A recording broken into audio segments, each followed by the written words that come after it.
Hello friends, welcome back to my in creative channel. Braj की धरती जहाँ यमुना की लहरें चांदनी रात में भी चांदनी सी चमकती थी और जहाँ गोकुल की गलियों में कान्हा की लीलाओं की मधुर स्मृतियाँ हर किसी के दिल में बसी थी, वही एक राजा था जिसका नाम था ब्रजराज। ब्रजराज का महल यमुना के तट पर खड़ा था। महल इतना भव्य था कि उसकी ऊंचाई से पूरे ब्रज का दृश्य दिखता था।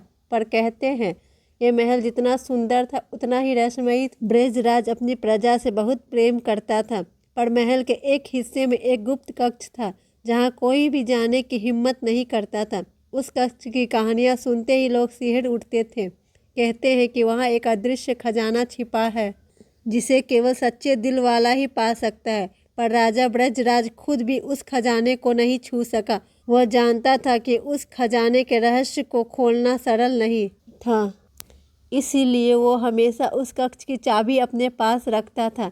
एक दिन ब्रज में एक अनोखा संत आया। उसका नाम था संत रविदास। उसकी आंखें गहरी थी, मानो वो ब्रह्मांड के सारे रहस्यों को जानते हो। गांव वालों संत के प्रवचन सुनने के लिए दौड़े चले गए। ब्रजराज ने भी उस संत को सत्कार किया। वह संत के ज्ञान से बहुत प्रभावित हुआ। एक शाम जब सूर्य की आखिरी किरणें यमुना की लहरों पर खेल रही थी, संत ने ब्रजराज से पूछा, महाराज, क्या आपके जीवन में कोई अधूरी इच्छा है? ब्रजराज ने चौंक कर संत की ओर देखा। वो सोच में पड़ गया, फिर धीरे से कहा, हाँ, एक है। संत ने मुस्कुराते हुए कहा, कहिए।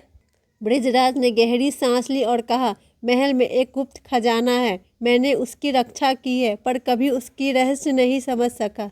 मुझे लगता है वह खजाना ही मेरे सबसे बड़ी अधूरी इच्छा है।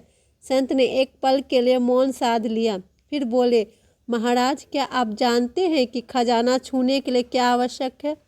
ब्रजराज ने असमंजस में सिर हिलाया। संत ने कहा, सच्चे दिल की शुद्धता।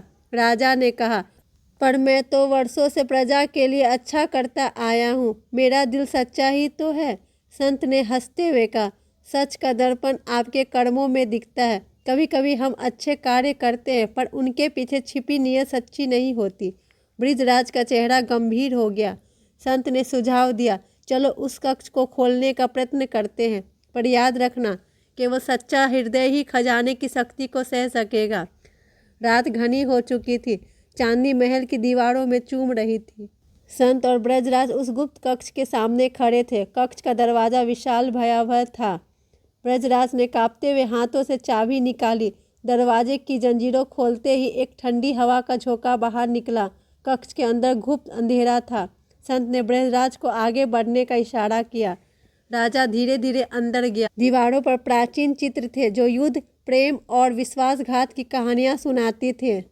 कक्ष के बीचों बीच एक चमचमाता खजाना रखा था। राजा की आंखें उस खजाने को देखकर चौंधिया गई, पर तभी एक अदृश्य शक्ति ने राजा को पीछे धकेल दिया।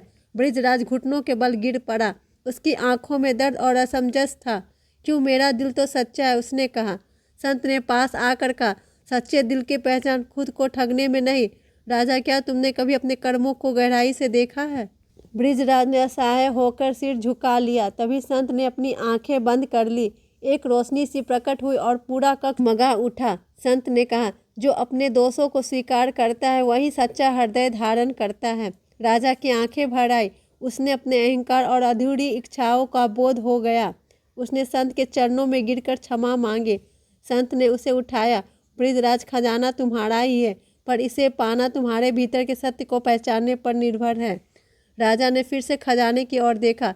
अब वह खजाना उसके लिए सिर्फ धन नहीं था, बल्कि एक आत्मा की शुद्धता का प्रतीक बन चुका था। उसने अपनी प्रजा के लिए और भी अधिक प्रेम और करुणा से काम करने की प्रतिज्ञा ली, और उस दिन से ब्रजराज का दिल सचमुच सच्चा हो गया। महल का रहस्य अब किसी के लिए डरावना नहीं था, बल्कि प्रेरणा का स्रोत बन गया। और ब्रज की गलियों में यह कहानी सदियों तक गूंजती रही कि सच्चा खजाना बाहर नहीं, बल्कि भीतर की शुद्धता है। कहानियाँ यहाँ समाप्त होती है, पर संदेश यही है, हर दिल में एक गुप्त खजाना है, पर उसे पाने के लिए हमें अपने सच्चे हृदय को पहचानना है। Thank you friends. अगर आपको मेरी स्टोरी अच्छी लगती है तो प्लीज़ लाइक शेयर सब्सक्राइब करना ना भूलें। बाय।